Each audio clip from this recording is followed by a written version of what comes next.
You're listening to Catholic Chicago on WNDZ 750 AM. During the next hour, the Archdiocese of Chicago brings you programs about the people, events, and issues that touch our lives. Welcome to Catholic Chicago.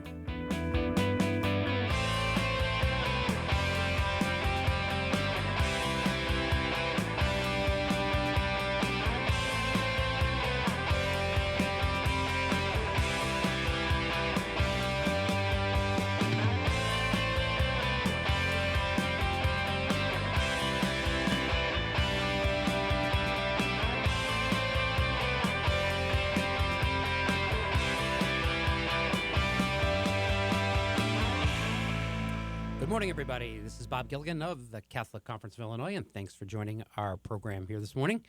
The taping today to air, or taping on Friday to air on Monday, Martin Luther King Day, because the building here is closed on Monday. So we have an interesting lineup this morning talking about some of the things that have been going on at the federal and state level. A lot of it, obviously, is related to coronavirus and what's going on with policymakers' response to it. Just on a brief note, a lot of changes in Springfield this past week.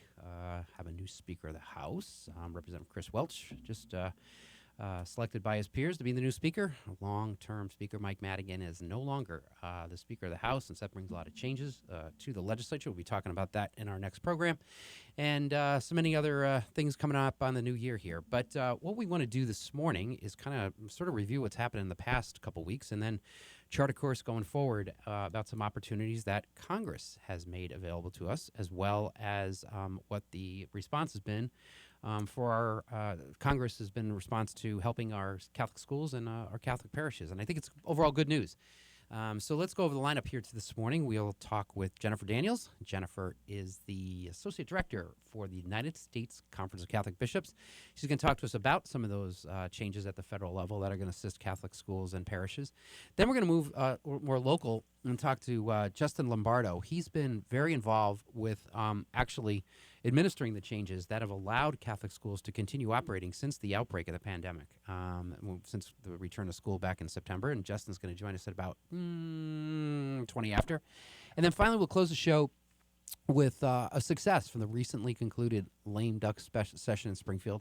Abe Scarr, he's the state director of Illinois PIRG, which is an interest group that has to do with advocating against predatory loan businesses. And we were successful, along with his organization, to put some caps on what can be charged for a predatory payday loan. So anyway, that'll be at about, let's do that about 20 till the hour, I guess. And then I'll make some comments maybe about, if time permitting, about where we're going with the state legislative session this year, as if anybody knows what's going to happen in the legislative session this year. So without further ado, let's bring in our first guest. Our first guest is Jennifer Daniels.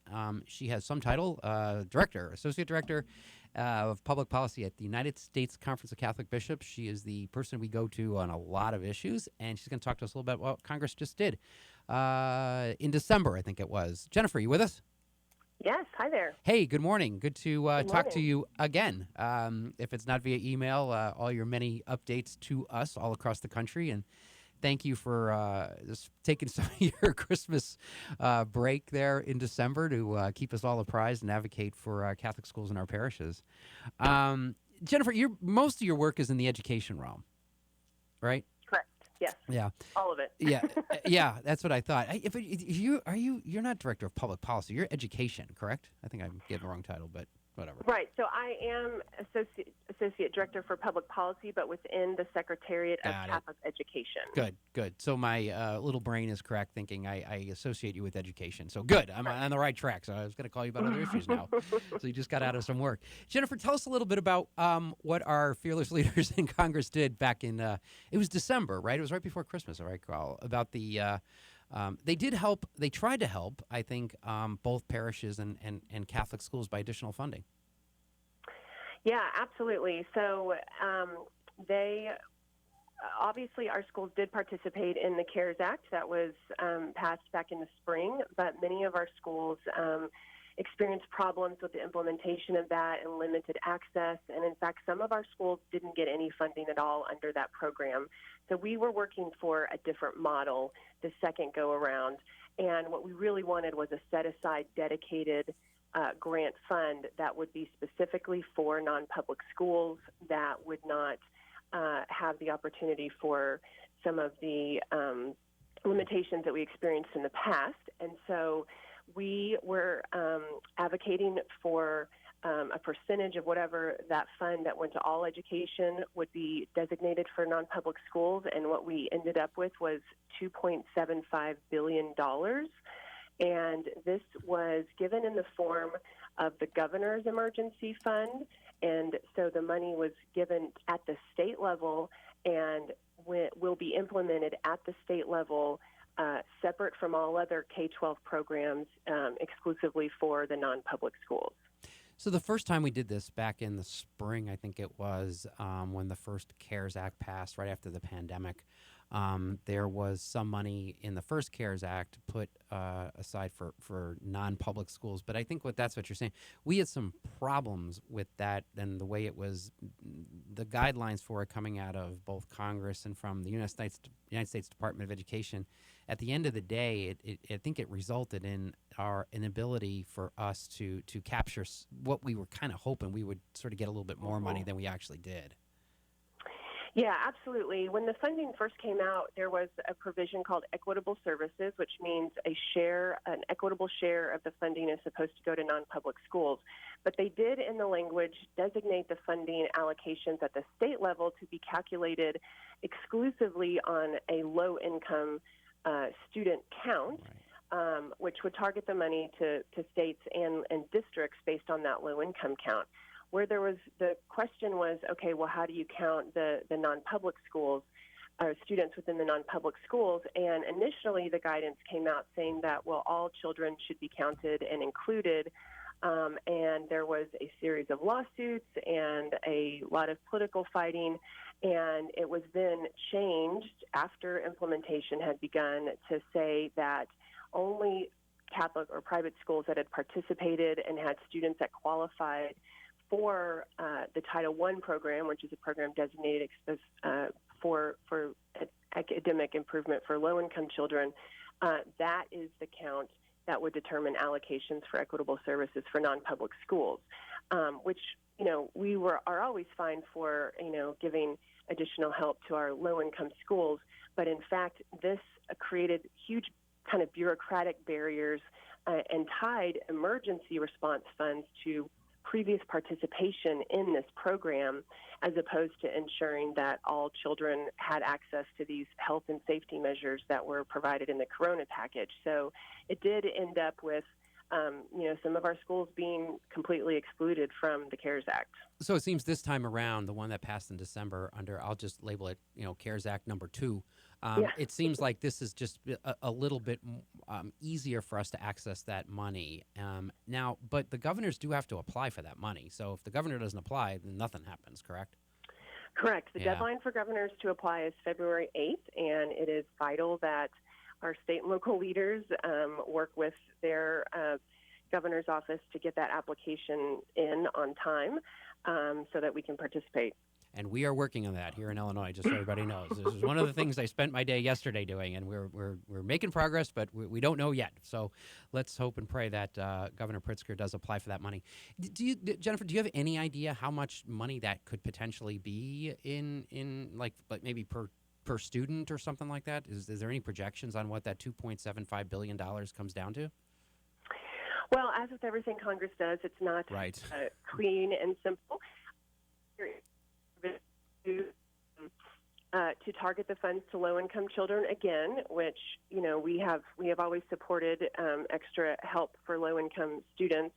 But there's also another provision that says that the governors should target the funds to the schools that are deemed in the most need, which is incredibly subjective and not really thoroughly explained.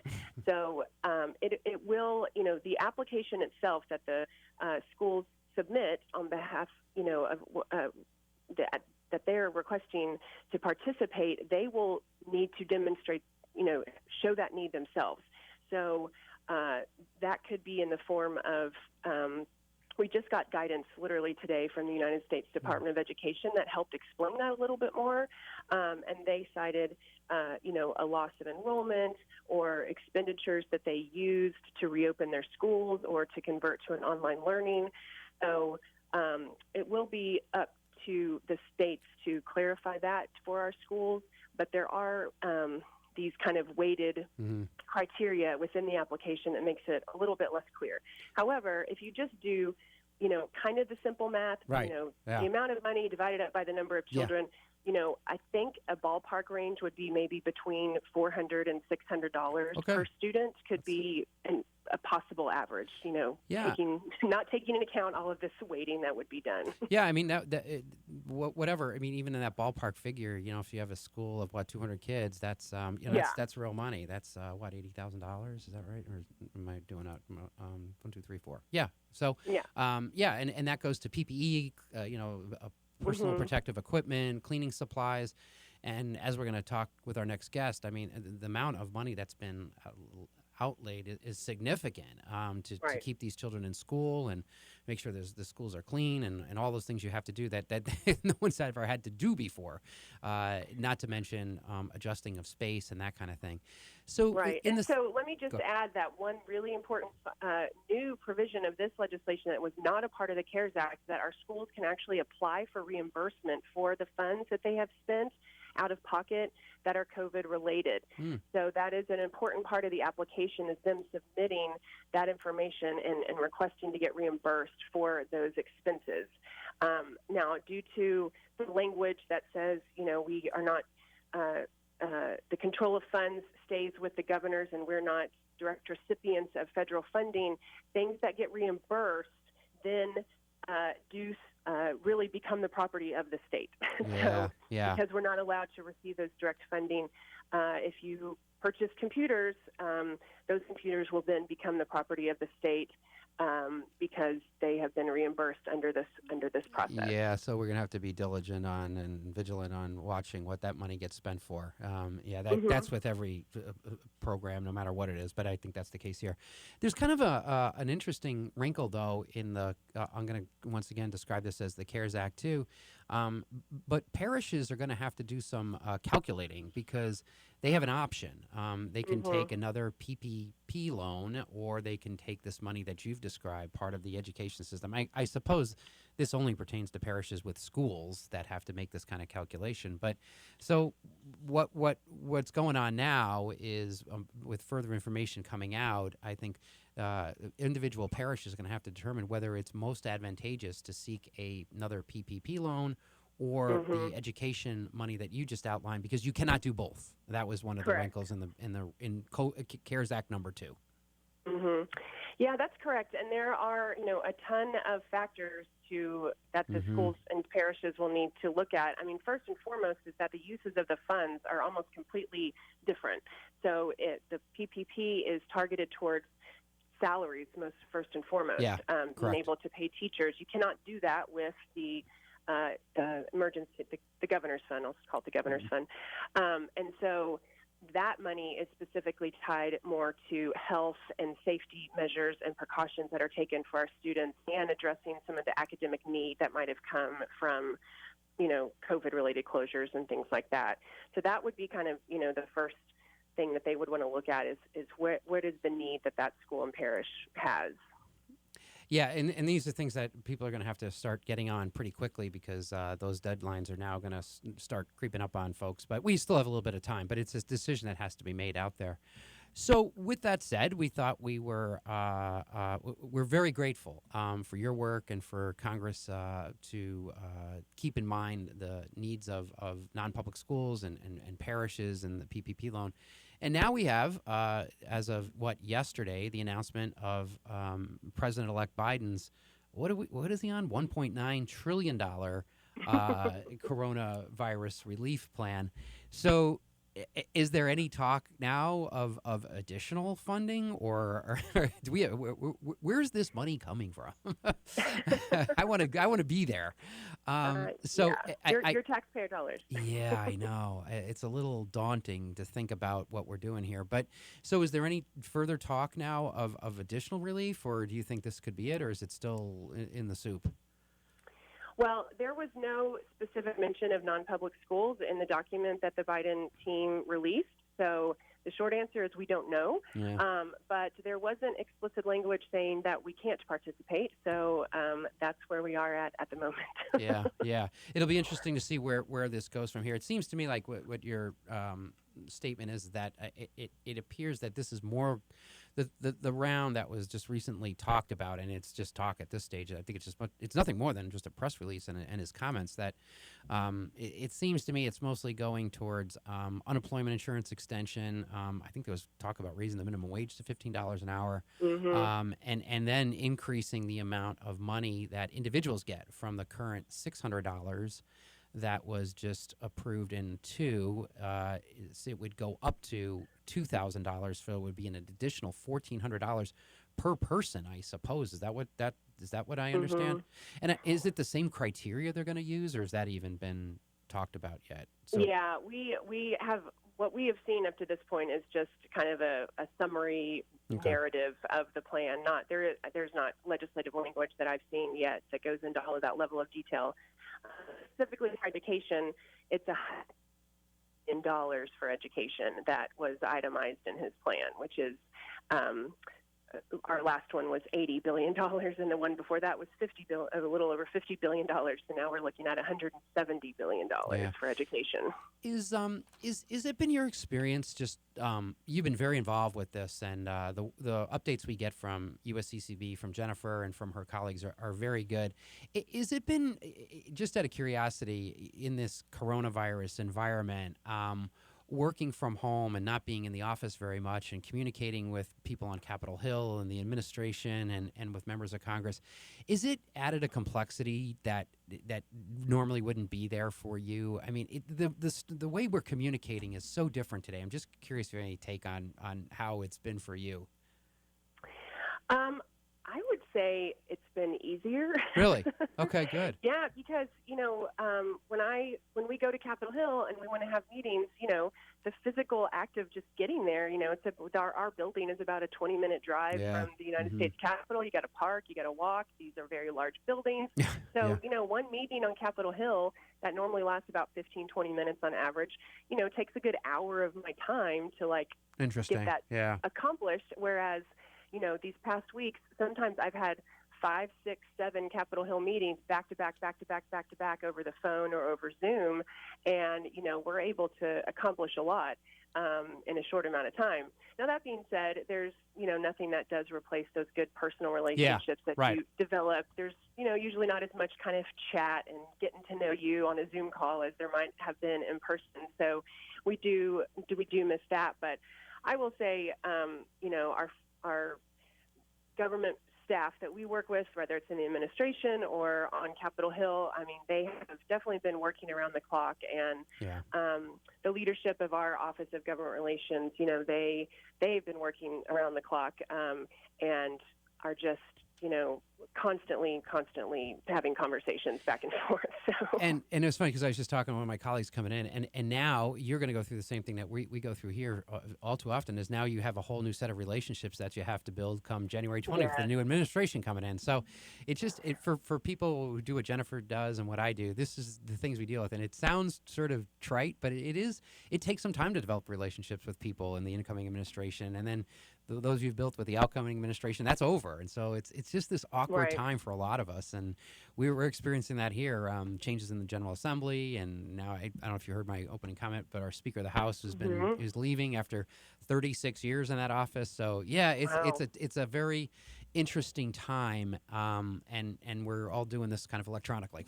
It's awkward. Well, yeah, and we have, with the Senate changing, all of the committees are going to change. Right, We're there you go. New committee chairman. Right. That means all the staff leaves the committee. We get new committee staff. So we've got a lot of changes. Yeah, and exactly. We have, just figuring out. That's why I'm so glad we have such a wonderful team in the Office of Government Relations, USCCB, because they know how to find the right person and make sure we're talking to the right person on a specific issue. And there'll be lots and lots of lists coming out, and we got to, we don't even know who all of the members of the committees are going to be at this point. So. That's right. Yeah, just to make and then, oh, by the way, you got to allocate $1.9 trillion on top of that. Okay, sure.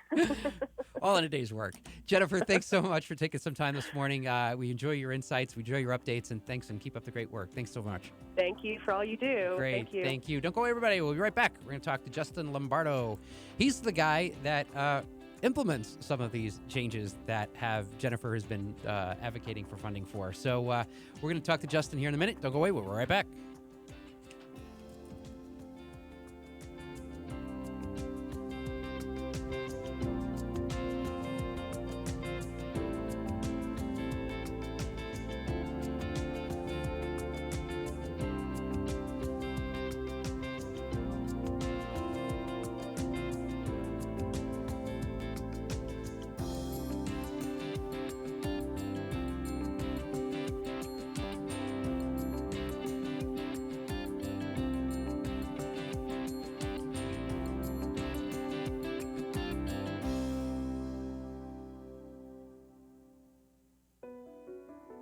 It's a new year.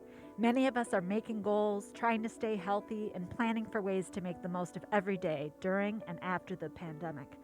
At Catholic Charities, we continue to meet people who are struggling to meet their basic needs, like housing, food, and stability in their lives.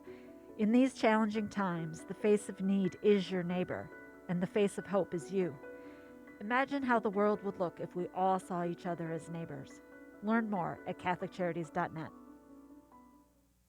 The cemetery ministry is a core ministry of our Catholic faith tied to the corporal works of mercy. It's comforting to know that our Catholic cemeteries are caring for the remains of our loved ones awaiting the resurrection.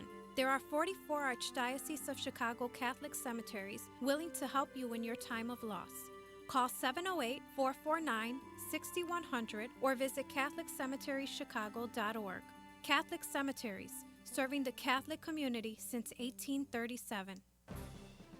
Do you have a gently used laptop or desktop computer that is gathering dust in your home? Consider donating to our Catholic Charities Veterans Computer Project. We will clean out your device, give it new software, and repurpose it for a veteran who is looking for employment. Your gift will make an incredible difference in a veteran's ability to find a job. Catholic Charities provides veteran services throughout Lake and suburban Cook counties, giving participants an array of professional and personal support.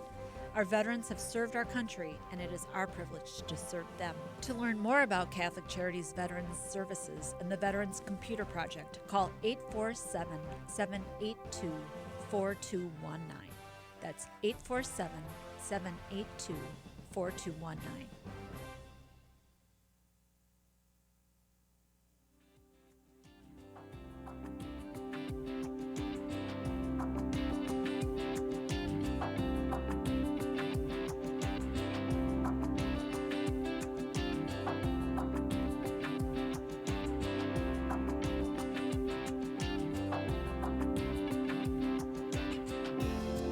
Welcome back, everybody. This is Bob Gilligan of the Catholic Conference of Illinois, and thanks for listening to our show here this morning on this Martin Luther King holiday. We're kind of focused on our schools and our parishes here this morning, which is a good focus to have.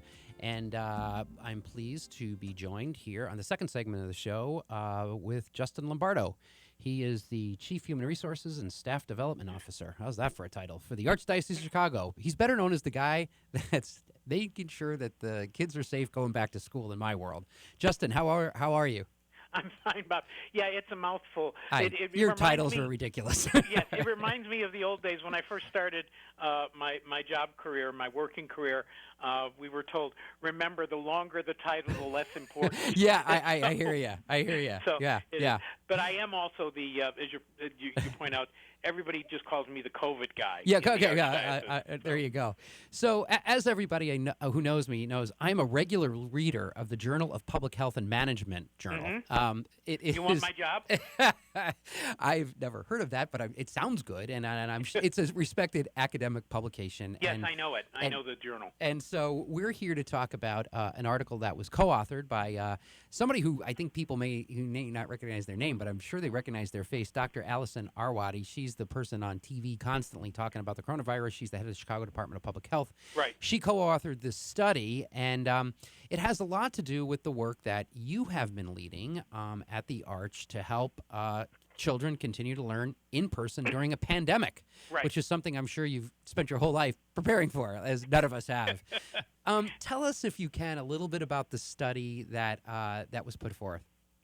So, and let's clarify, Dr. Arwady co-authored it with Drs. Frashon and Sao. Okay. Both of I didn't whom, Marielle Frashon and Jennifer Sao, both of whom are senior physicians in the Chicago Department of Public Health. Mm-hmm. And those two are actually our closest contacts. We work with the two of them almost daily. I'm either on phone contact or email contact with them, and they have been superb supports. So the study is really an observational model study rather than so I don't want people to become confused as if we did a double-blind study with a control group. It's not the same thing. Right. So this study looked to say, okay, here's what we know about what seems to be what are mitigation strategies that seem to quell the infection rate of the virus. How then can you use and apply those, and can you, in a in-person learning environment so that children and staff can be safe for in-person learning? So if you look at what the study was really about, it was saying, here's what we know. Here are classic mitigation strategies. We also know that the American Academy of Pediatrics has said since last summer, get kids in school. Right. Otherwise, you hurt their development. So both those, and you see the tension of that in the study as you look at it, that they're saying, hey, you've got two competing goods. You've got the good of the development of the kids, but also the safety of everybody because of this horrific virus. And so what do you do? So they looked at us as a model, saying, how did we apply it? Because we began working with them very early on, and we are, I believe, either the largest or one of the largest private school systems that went to immediately to reopening our schools. So our goal was in-person learning, and I think we were either the largest or second largest in the U.S. of private school systems to do that. And I want to make a differentiation. So I think the critical thing here is I don't want to see us getting into a comparative thing about the public school systems and the Catholic school system, because the systems have different characteristics. They're very different. Exactly. Yeah. So we are the Catholic school system. We're large. And so since they knew they were working with us and actually helped us early on look at and develop our safety protocols and our mitigation strategies, they came and said, how's it going? How's it working? And what can you tell us about how well it's worked? How did you guys develop those practices? That's really kind of the million-dollar question. So we looked at what we knew. We looked at the mitigations, and we looked at what the data were from CDC, the IDPH, Illinois Department of Public Health, as well as our local the departments of public health.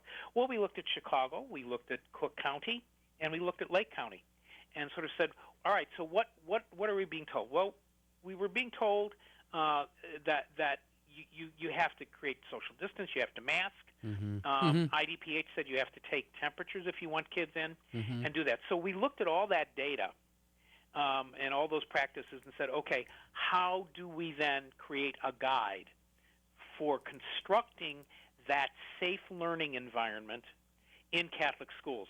And one of the questions that came up right away is, okay, should we really dedicate ourselves to getting the kids back in school? Really? And I'm sure, and a lot of people said that, wouldn't it be safer to keep them out? Well, again, you're really working, Bob, as you know, with competing goods there. Yep. We surveyed our parents, and they said 87% of them said they want the kids in school. Right. I remember talking to Jim Rigg about that early on, and he said, this is what they want. This is what they want. Right. But that's not the only thing. I'm sorry, let me just finish, and then we can go on. But go. that's not the only guide there, because that would be insufficient for a Catholic school system. Just that the only guiding principle was what the parents wanted. The other thing was what, as I mentioned, the American Academy of Pediatrics told us and told the world that it's not good for development for the kids to be out. And then the third thing is looking at our mission as schools representing the Catholic Church. And we have a mission in the Archdiocese to give witness to the gospel, to create disciples.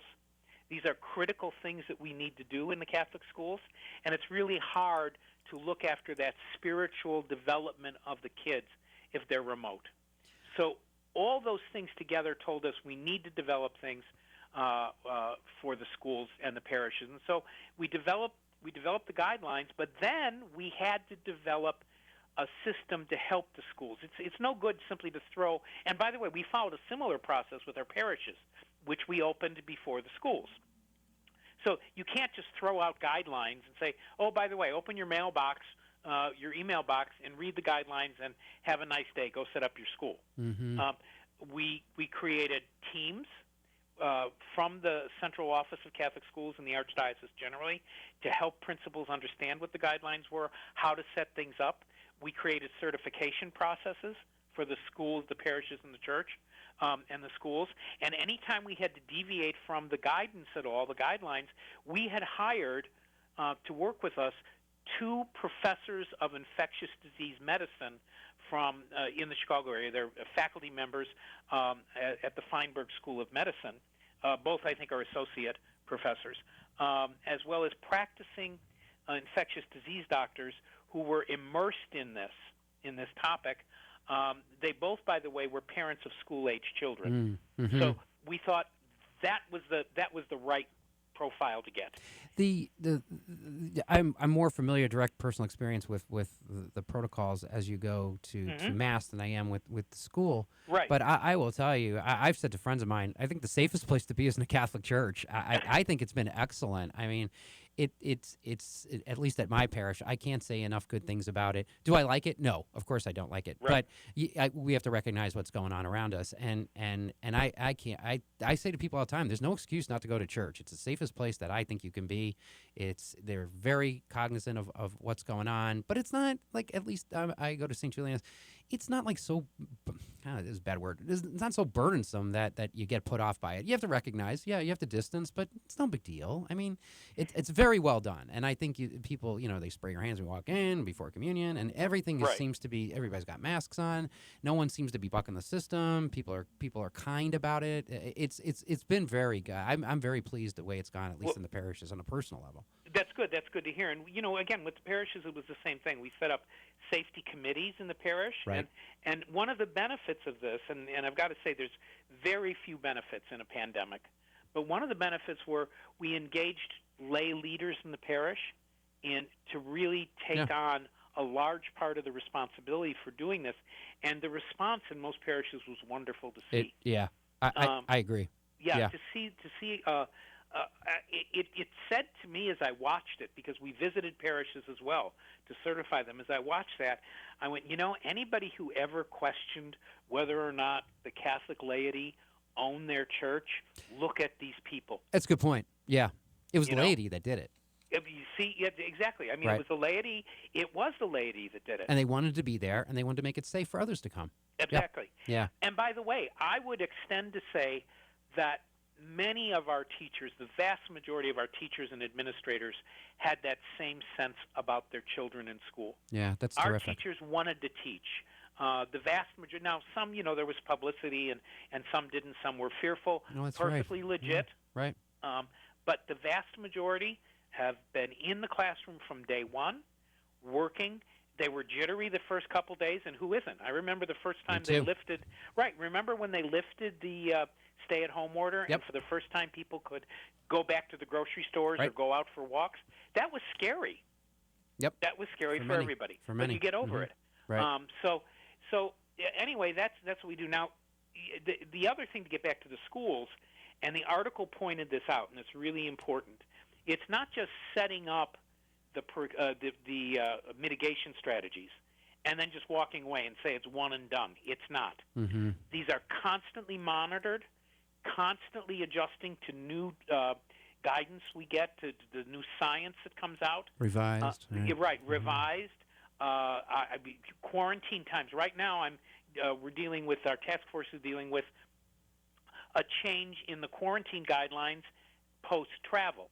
Right. So that means we have to look, but it applies differently to adult situations than it does to classrooms. So, we have to do this. So there's that. You have to constantly be vigilant and constantly be in contact with the scientific experts. And I will say, and this is a shout-out to Dr. Arwady and Dr. Frashone and Dr. Sao, as well as our colleagues, Dr. Rachel Rubin at the Cook County Department of Public Health and several of our colleagues at Lake County, that they have been partnered with us from the very beginning.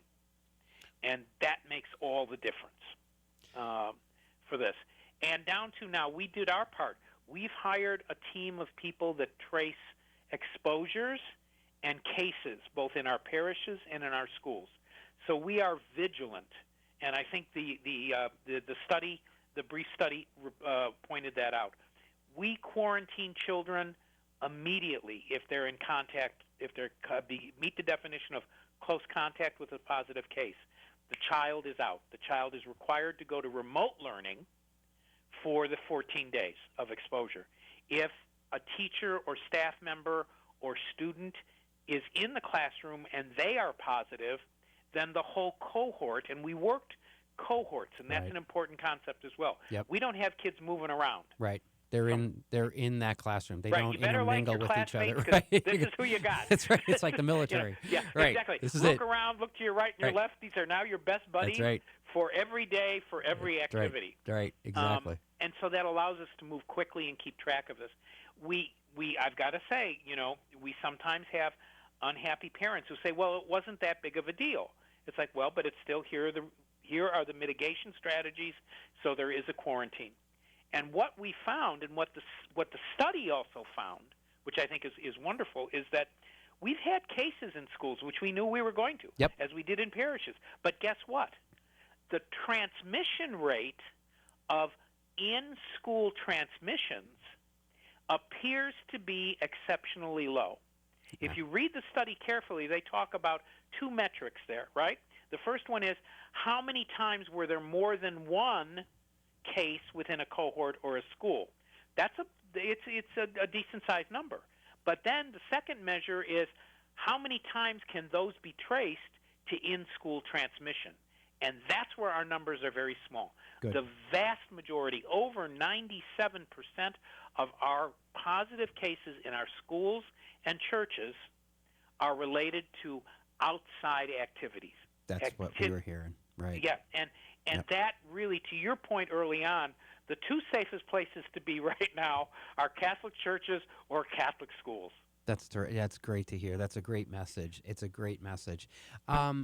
So it seems communication was a big factor, too, in terms of just keeping everybody apprised about what was going on and make sure that the teachers were aware of it and the parents. Right. And everybody kind of had the same information. And I think what you're saying is that overall, this has gone very well. I remember at the beginning of this talking to Dr. Rigg a few times, and him saying, "Well, we hope to get to hope to get to the fall, hope to get to whatever." Try. That's we're right. We're going to try. Make it through. Exactly. And I'll tell you, it's funny. I did not call Dr. Rigg for the longest time because I figured, I didn't want to jinx it. We're doing well. Right, and so exactly. I mean, if there's I don't hear anything. And we would hear periodically of incidents. I can tell you my own parish, one of the priests got it, so we had to close down. We couldn't have Mass for 2 weeks. And he got it from, not anybody at our parish, but he got it from an outside source. And so, yeah, but we dealt with it, and 2 weeks went on, and we're back to normal. So it can happen. And I think this has been a great learning opportunity for all of us to know that. I think what you started saying at the beginning is we start out on our mission and keeping that in mind, and keeping in mind our obligation to keep kids safe, continue learning, and with a little divine intervention, son of a gun, we it looks like we're going to be okay. I mean, God willing, we're not there yet, but I think there's light at the end of the tunnel. Exactly. And what's the the great old adage from your mouth to God's ears. Exactly. I think that's exactly it. Exactly. And the other group that I want to highlight too, Bob, and I apologize for interrupting you, but No. Our parents and the families, by and large, have been exceptionally cooperative. Yeah. None of this would work without them. Yeah. And I understand how frustrating it gets for them, and it's a big decision to say, am I willing to risk my child going back into a classroom? Yeah. So along with the teachers and the staff, it's been good. So. Justin, thanks so much for taking some time this morning. Very informative. Like I said, I mean, what is today? January. We're mid-January. January 15th. You can see the light at the end of the tunnel. Keep in there. Keep doing what you're doing, and I think we're going to be okay. I can't believe I'm saying that. Let's hope let's hope it happens. I think we will too. Good. Thanks for having me. Thank you so much, Justin Lombardo from the. We read his title earlier. He's responsible for trying to keep these kids safe and back and in school. This is Bob Gilligan of the Catholic Conference. Don't go away. We're right back. We're going to talk about some good legislation that passed in Springfield this lame duck session. It's regarding putting some restrictions on predatory loans. I can say that. Don't go away. We're right back.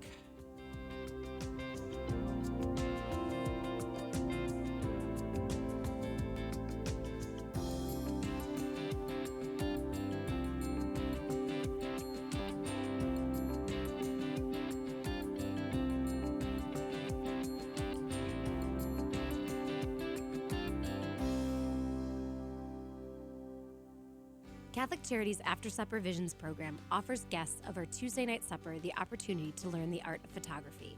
These talented guests, who are often experiencing homelessness, are offered disposable digital cameras, and they work with volunteer professional photographers to learn the basics of taking photos. Then the artists go out and capture images on film of anything they find to be beautiful or interesting in the world. Their photos are amazing. Visit AfterSupperVisions.com to learn more about the artists and their artwork. Follow us on Facebook, Twitter, Instagram, and LinkedIn too. At After Supper Visions, we are developing film, talent, and hope. On Friday, January 22nd at 12 o'clock p.m., the Archdiocesan Mass for Life will be live-streamed from Holy Name Cathedral. Celebrated by Bishop Kevin Birmingham along with priests from across the Archdiocese of Chicago, it will be held on the anniversary of Roe v. Wade and the eve of the final event of the March for Life Chicago tour. Please join us. The Mass will be live-streamed on the Archdiocesan YouTube channel. For more information and to register to attend, please visit respectlifechicago.com/events. It has been inspiring to see how individuals, families, and communities have found ways to help one another throughout 2020. At Catholic Charities, we usually have 35 to 40 events a year where we gather and enjoy time together in support of important programs and services, while raising critical funds that allow us to respond to the growing number of people who are in need of the most basic necessities in life. Many of our events are now virtual. If you would like to be a sponsor for one of these events, please call 312-948-6864. That's 312-948-6864. Also, visit us at CatholicCharities.net/events and follow us on social media too. We so look forward to when we can resume our events in person and reconnect with our friends and partners throughout Chicagoland. For now, please consider donating to Catholic Charities so our vital work can continue. Thousands of people in Chicago count on Catholic Charities every day. Please help us help them today. Learn more at CatholicCharities.net.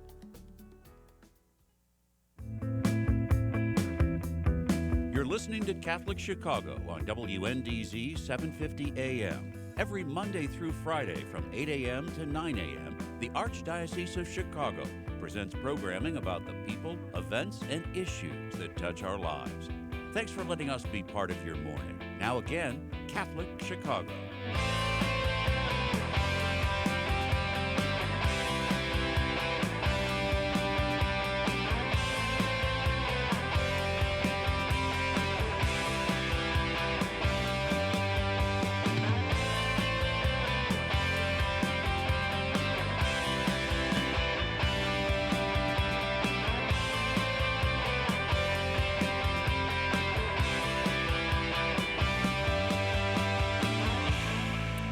We're back, everybody. This is Bob Gilligan of the Catholic Conference of Illinois, and thanks for listening to the show here this morning on this Martin Luther King holiday. Our next guest is with a group called Illinois PIRG, P-I-R-G. I have to ask him what that stands for. I'm not sure off the top of my head. We're going to be talking about a good thing that came out of the past legislative session, which is cracking down on some of the practices regarding predatory lending and payday loans. There's not a person listening to this that's not going to be shocked when you hear what the prior law was before this bill passed. His name is Abe Scarr. He's State Director of Illinois PIRG. Abe, are you with us? I am. Thanks for having me. Thank you. Thanks for coming on. What does PIRG stand for? I should know this. That's okay. It's a funny acronym. Public Interest Research Group. So we're a citizen-funded public interest advocacy organization. I should have known that one. So tell us a little bit about a bit of a win here. We've been involved with this through the years, on and off, trying to do something to pass legislation to crack down on some of the practices on small consumer loans, I think they're called. And if I remember, early in my career, back in like the early 2000s, we were successful. Then it looks like they found a loophole, and now we're chasing that. So tell us a little bit about what the legislature did, and then let's kind of backtrack into into what these people do in terms of usury laws, I would imagine. But go ahead. Tell us a little bit about the bill. So a bill passed early Wednesday morning through the Illinois Senate after passing on Tuesday afternoon in the House that will cap all consumer loans, no matter what the loan is or who the lender is. There's a hard cap of 36% on all consumer loans. Yeah. And that may sound high. I wouldn't want to take out a credit card with a 36% interest rate. But compared to what we've seen in predatory lending operations in Illinois, upwards of 297%. 297%. Yes. Stop and think about that. Yeah. You borrow $1, you pay $3 back. $2.97 back. That's insane. Yeah. Yes. So it's a huge step forward, and it was included in the Illinois Legislative Black Caucus's economic equity agenda, and as we'll get into, this has been a long, hard fight, and I'll be honest, caught me by surprise that we were able to get this over the finish line. Me too. But very, very happy about that, and pleased to have been able to work with the Catholic Conference this week and over the years to make it happen. Yeah, it's really. I agree with you. Hey, sometimes don't look a gift horse in the mouth, right? So, I'm looking at a chart here. Just talk about the current. Let's talk about the problem now. I was describing this to my wife the other day, and she said, well, who could ever pay that back? And I don't have a good answer to that. I mean, even under 36% interest, who could pay that kind of money back? I mean, what do these people do who take out these loans? Do they ever pay it back? Is it possible to pay it back? Some certainly do. Sometimes people have a short-term cash need, and they're in a position to pay it back if with their payday coming up or something like that. But what we see more often is that these types of loans trap people in a cycle of debt. People don't often just take out one of these loans; they end up taking 4 or 5 loans over time, and they don't necessarily ever pay back the principal. It's a way that the lender kind of keeps somebody trapped and hooked, just continuing to pay interest, and it becomes a drain on somebody who already is in a situation where they have low income. And the other thing I always talk about this, I don't think most borrowers are stupid or don't understand what they're getting into. They're in a moment of crisis. They have an emergency medical bill, a car accident, something comes up and they have an immediate cash need and they're desperate. And right now these products have been, available and heavily marketed. And so people at a moment of need turn to what they think is their only option and get trapped in a really bad situation, an even worse situation through this cycle of debt. And they're generally located, the physical offices of these companies that do this, in extremely low, in poverty, low-income areas. Right. And I was looking at a chart here that shows like sort of who takes out these types of loans, and it's broken down by zip code. And it says payday loan amounts per 100,000 population. So in Lincoln Park, which is obviously a fairly wealthy area, in the 60614 zip code, it's about $126. In Chicago writ large, it's $390. But in Austin, which is a economically depraved area, the zip code is 60644. It's $1,393. So I mean that's who's taking out these loans. Yes, I mean, it is a product that is designed to extract money from low-income populations. If you're like me and you have a steady, sufficient paycheck and good credit, I would never need to turn to something like this. It's only for people who are in poverty already, who have an immediate cash need, and that's the business model. And we're pleased that this predatory business model, hopefully with the signature from the governor, will be no more in Illinois. The Abe, talk a little bit about another portion of this is the car title loan business. Now, that is also that's also included in this legislation, correct? Yeah, I mean it's everything. It's everything, right? We've had to, those of us who've worked on this have had to get to know these different types of loans because there were certain types of loans that were specifically licensed and allowed to charge these much higher interest rates than you would generally be able to. A car title loan is, you would think of it like a payday loan. It is, again, a short-term, high-cost loan. What's different about a car title loan is that the borrower hands over the title to their car to the lender. And if they end up defaulting, the lender has the ability to take that car away. Now, what we've seen is that doesn't happen too often. It does happen sometimes, but as you can imagine, having that type of power over a borrower, if they need that car to get to work, to get to school, to get food for their family, that's incredibly powerful for the lender to have. And so what doesn't typically happen is that they repossess the car, sell it. What more likely happens is what we were talking about earlier. They take out another loan and they get trapped in this cycle. And so that was something we'd been trying. We were trying a couple of years ago just to get this 36% interest rate cap just on car title loans, and got not very far in the legislature. I know. Part of the reason why this victory is so surprising and sweet.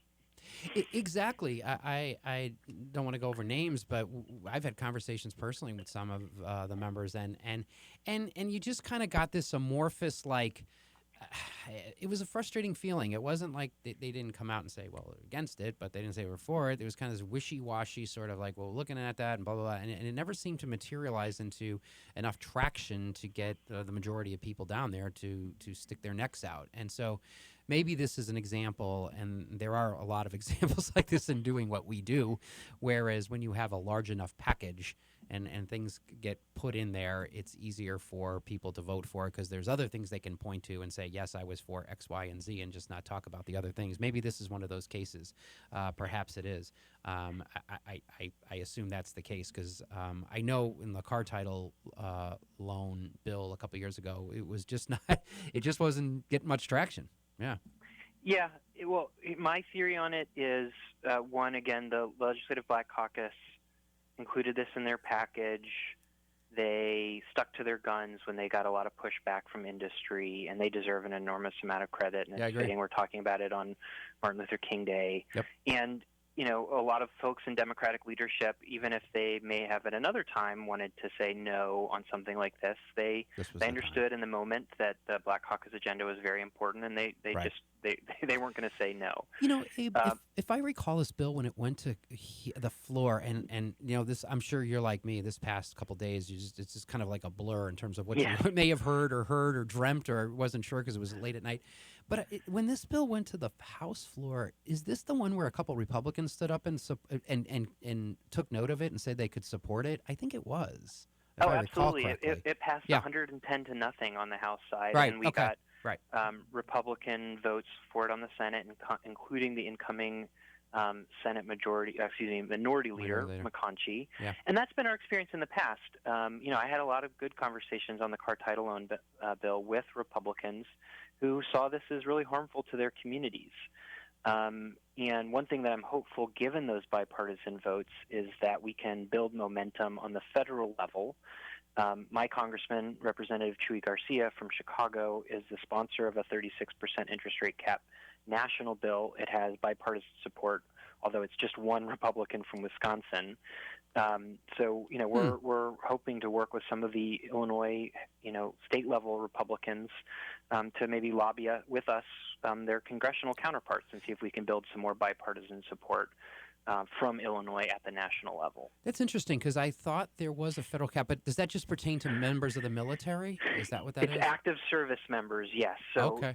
the military saw this as a problem, as a readiness problem, because active service members often would have short-term cash needs, right. And we used to see these predatory lenders not only in low-income neighborhoods but right outside military bases and places where service members were. So we've had for a while the 36% cap for active service members, but not for veterans and not for members of the general population. And so the federal legislation is the Veterans and Consumers Fair Lending Act. So it kind of we're trying to build off of the history that we have with military. Yeah. Abe, one final question. So that is just leaving my little sized brain here. So if I think you started by saying something along the lines of, I think some people find it shocking that it's capped at 36%, and I think most people would say that's crazy. So I know we're kind of, this law now prevents over 36%, so you can't have this 297% thing that was going on. 36% is a lot, and that interest accumulates very quickly. Is this going to significantly address the problem, or do we have the same problem, just a little less of it? Or is it hard to say? I think it will significantly address the problem. Okay. Certainly it may still be expensive for low-income folks to get access to credit or access to cash.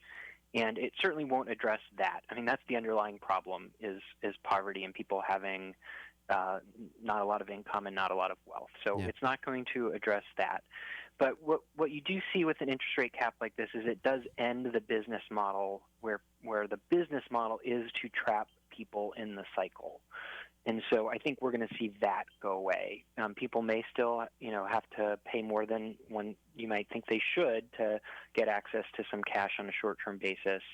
But when you're talking about 36%, it's much less likely to trap people, and you're going to get lenders who their business model is to be responsible with their lending. So I'm very optimistic that this will address at least the debt trap problem.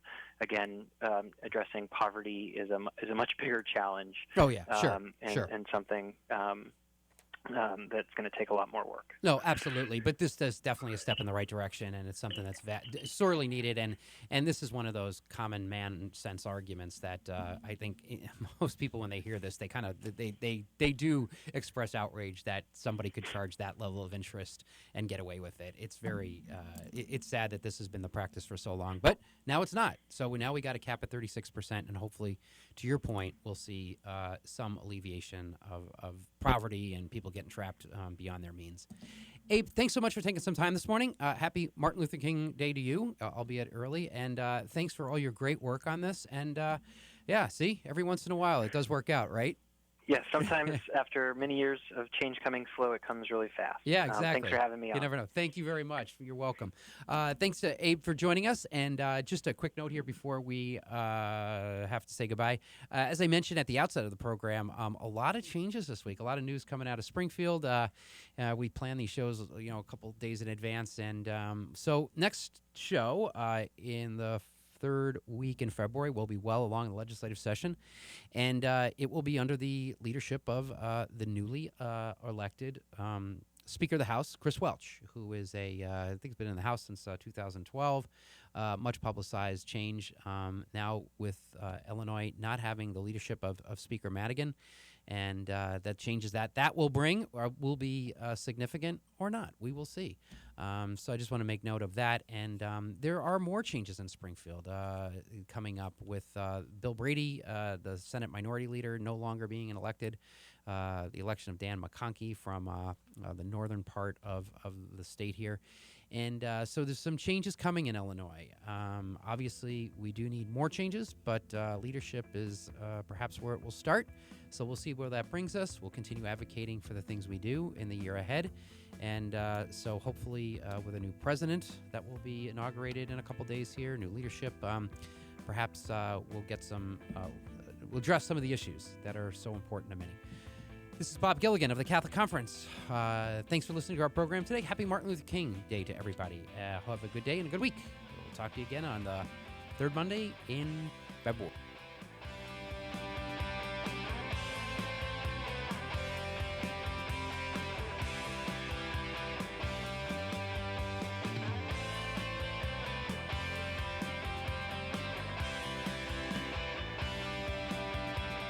Join us every Monday through Friday at this time for Catholic Chicago. You can stream our programs live or listen to past programs by visiting our website, archchicago.org, and clicking on Radio TV. And please connect with Catholic Chicago on social media.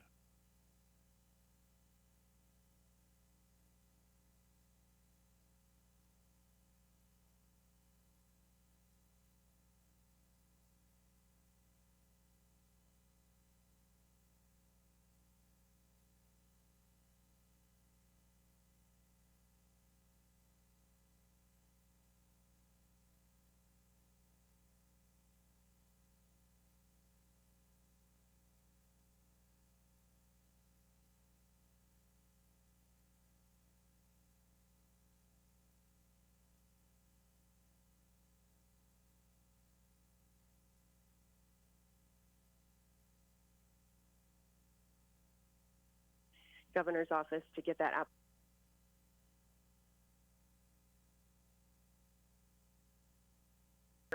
governor's office to